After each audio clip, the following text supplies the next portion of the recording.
Sur la terre africaine, la silhouette des minarets et des mosquées manifeste hautement combien la France a tenu au respect et à la protection des croyances et des traditions religieuses des peuples musulmans qui vivent à son ombre.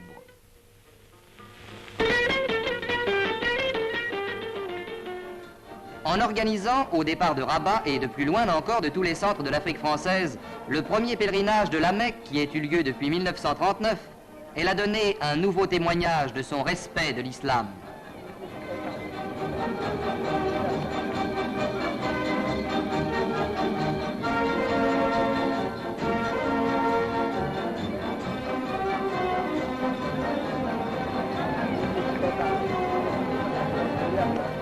Partis au milieu de l'allégresse d'une foule enthousiaste et reconnaissante, des centaines de pèlerins marocains auxquels s'étaient joints les fidèles venus de plus loin et de l'Afrique équatoriale même, le convoi spécial s'ébranlait vers Alger, où la masse des pèlerins africains, marocains et algériens devait prendre place à bord du navire frété spécialement par le gouvernement pour les conduire à la ville sainte.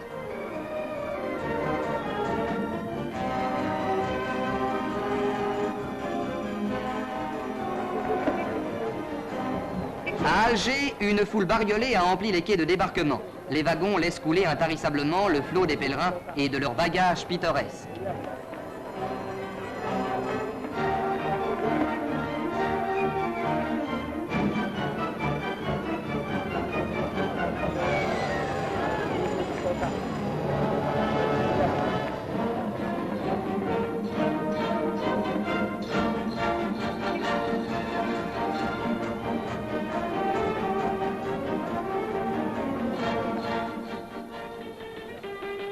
La place de la gare maritime d'Alger prend l'aspect d'un vaste caravansérail où se frôlent et se coudoient toutes les races de l'Afrique française, unies dans une même foi et une joie fraternelle.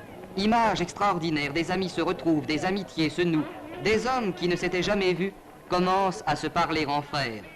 Et en attendant que s'opèrent, sous la direction des administrateurs français, les formalités de l'embarquement, une animation colorée, tranquille et heureuse emplit la gare maritime que cerne une foule de plus en plus dense venue assister au grand départ pour la terre sacrée.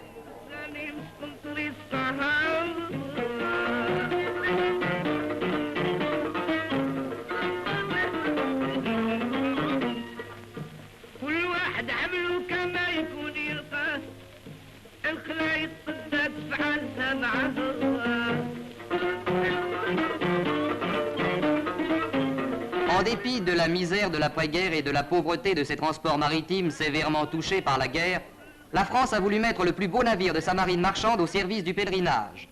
L'Athos II, paré du Grand Pavois, allait embarquer les quelques 1300 pèlerins, 160 de l'Afrique noire, 560 du Maroc et 560 d'Algérie.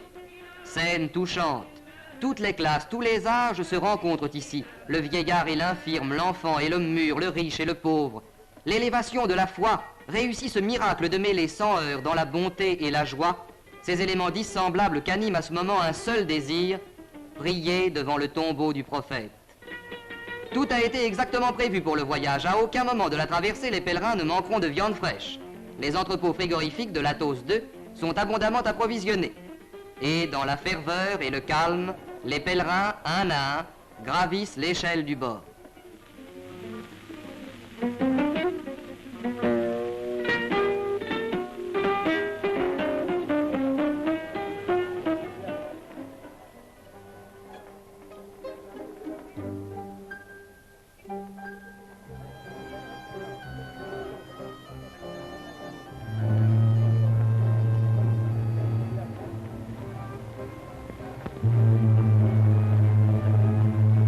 Soudain, le pavillon du pèlerinage vient de se déployer à côté des couleurs françaises, pendant que, attention délicate, le camion de la radio française qui accompagnera les pèlerins est hissé à bord du navire.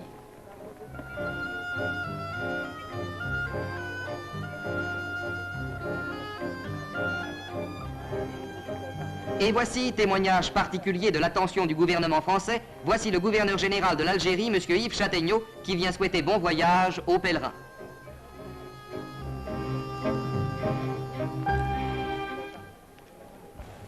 Je suis fier et il m'est agréable de saluer ici, au nom du gouvernement français, ceux qui ont le privilège de partir aujourd'hui pour le pieux pèlerinage au lieu saint de l'islam que le Coran prescrit aux musulmans d'accomplir une fois au moins durant leur vie. Au cri de joie de la foule qui se presse sur les quais pour assister au départ, le navire largue ses amarres accompagné jusqu'aux limites du port par une multitude de barques d'où les parents et les amis des pèlerins leur font un dernier adieu. L'Athos II vogue vers la terre du prophète.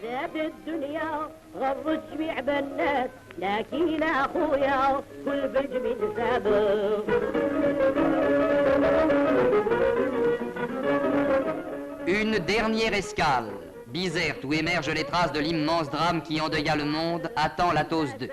De Tunisie, en effet, 220 pèlerins vont partir avec leur corps religionnaire pour se joindre au pèlerinage.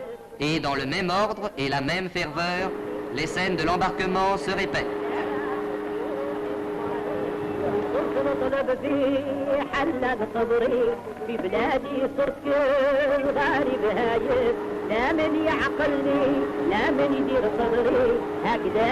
Cette fois, le pèlerinage est au complet, l'Athos II prend définitivement sa route sur la mer.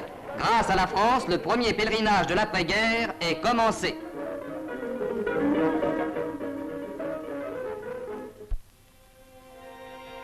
Pendant ce temps, sur la vieille terre des pharaons, où impassibles les vestiges des civilisations évanouies regardent défiler les siècles, l'Égypte musulmane se prépare également au pèlerinage.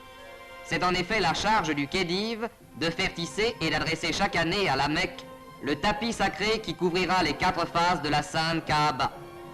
Des cérémonies accompagnent cet envoi traditionnel du Kisva et du Izam, toujours accompagnés du palanquin symbolique, le Mahmal.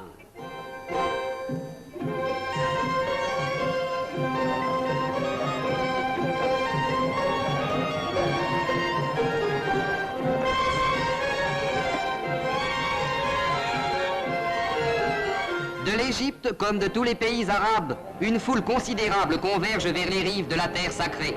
C'est chaque année une foule de 200 ou 300 000 pèlerins qui se dirigent de tous les points du monde arabe vers les lieux saints. Des navires de toute nationalité voguent vers Djeddah, où les différents pèlerinages nationaux se rencontreront. Émouvante tradition qui précipite depuis des siècles sur les pas du prophète des foules innombrables, animées de la même foi.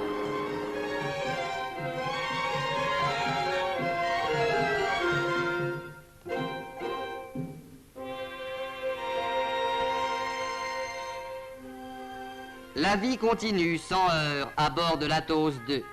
Dans la petite mosquée de toile aménagée sur le pont, les croyants égrènent leurs prières sans fin. Le navire n'appartient aujourd'hui qu'à la foi. Et de jour en jour, d'heure en heure, on sent ici grandir l'élan vers les journées saintes qui vont venir. Le canal de Suez passé, c'est la mer Rouge. Et sur cette ombre de terre qui s'est profilée tout à l'heure, voici Djeddah, le port où demain l'Athos II, au milieu de la flottille des bâtiments venus de toutes parts, prendra, comme le plus puissant, rang de vaisseau Commodore, parce que la France a voulu, pour faire honneur à ses pèlerins, leur donner le plus beau de ses navires.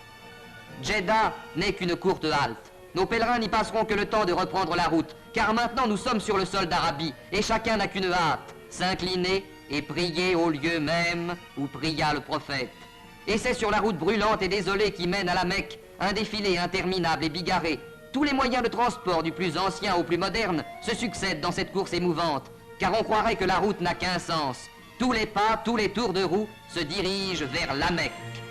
Et voici enfin la ville sainte, le terme du voyage, l'ultime but et le vœu suprême. Et la ville sainte s'emplit d'une rumeur sacrée. Des milliers de croyants entrés par Bab es Salam vont accomplir les rites du pèlerinage que doit faire une fois dans sa vie chaque musulman. C'est une course frénétique vers la grande mosquée, au centre de laquelle s'érige la Kaaba, but suprême du grand pèlerinage. La Kaaba, dont rêve sous toutes les latitudes chaque musulman. La Kaaba dont le voile laisse apparaître à son angle la pierre noire où le prophète posa sa tête. Heures émouvantes de la foi triomphante, journées de fièvre et de joie religieuse. La France tout entière s'honore d'avoir ouvert aux croyants d'Afrique du Nord les portes de la terre sacrée.